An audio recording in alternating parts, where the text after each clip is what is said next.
కొన్ని సందర్భాల్లో మనం ఒక్కొక్కసారి పెద్ద పదవిలో ఉన్న వాళ్ళని చూసి వాళ్ళు చాలా గొప్పగా ఉన్నారు. లేదా చాలా తెల్లగా ఉన్న వాళ్ళని చూసి వాళ్ళు చాలా అందంగా ఉన్నారు. లేకపోతే చాలా డబ్బులున్న వాళ్ళని చూసి వాళ్ళు ఏదనుకున్నా అవుద్ది అనుకుంటుంటాం. ఈ పవర్ కానీ, మనీ కానీ, లేదా బ్యూటీ కానీ ఇవన్నీ ఫ్లూయిడ్ కాన్సెప్ట్స్ అనమాట. ఇవి శాశ్వతం కాదు. ఇవి చాలా సందర్భాల్లో మారుతూ ఉంటాయి. ఆ పర్ముటేషన్స్, కాంబినేషన్స్ చేంజ్ అవుతుంటాయి. కానీ మనిషిలో ఉన్న వ్యక్తిత్వం కానీ, మనిషిలో ఉన్న ఫోకస్ గానీ, ఆ మనిషికున్న కాన్ఫిడెన్స్ గానీ, ఇవే ఫరెవర్. ఇవే శాశ్వతం అనమాట. నువ్వెక్కడ పుట్టావు, ఎలా పుట్టావు, ఏ విధంగా పుట్టావు అనేది ఇంపార్టెంట్ కాదు. నీ లైఫ్‌లో నువ్వు నీ స్పేస్‌ని ఎలా క్రియేట్ చేసుకున్నావు? నీ లైఫ్‌లో నువ్వు జీవితంలో ప్రతి క్షణం ఏ విధంగా ఇంపాక్ట్ చేయగలిగావు? నీ లైఫ్‌లో నువ్వు ఎంతమందిని ఇన్‌స్పైర్ చేయగలిగావు? నీ జీవితాన్ని ఎలా బాగు చేసుకున్నావు? సమాజానికి ఎటువంటి సందేశం ఇస్తున్నావు?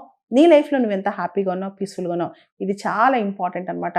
ఎప్పుడైనా సరే మనం పీస్‌ఫుల్‌గా ఉండాలన్నా, మనం హ్యాపీగా ఉండాలన్నా, మనం అత్యద్భుతమైన సక్సెస్‌లు సాధించాలన్నా, విపరీతంగా ఎదుటి వాళ్ళని చూసి వాళ్ళతో కంపేర్ చేసుకుంటూ, మనం ఇన్ఫీరియర్‌గా ఫీల్ అవుతే అసలు చాలా నష్టపోతాం అనమాట. ఇన్ఫీరియారిటీ కాంప్లెక్స్ వల్ల చాలామంది జీవితంలో అన్నీ వదిలేసేసి ఇంకా జీవితాంతం వేస్ట్ చేసుకుంటారు. చివర్లో లైఫ్ ఎండ్‌లో మనం చాలా తప్పు చేశాం అనిపించినా, అప్పుడు సరిదిద్దుకోవడానికి టైం గూడా ఉండదనమాట. కాబట్టి ఎవరికెవరు తక్కువ కాదు. ఎవ్వరు కూడా ఇన్ఫీరియర్‌గా ఫీల్ అవ్వద్దు.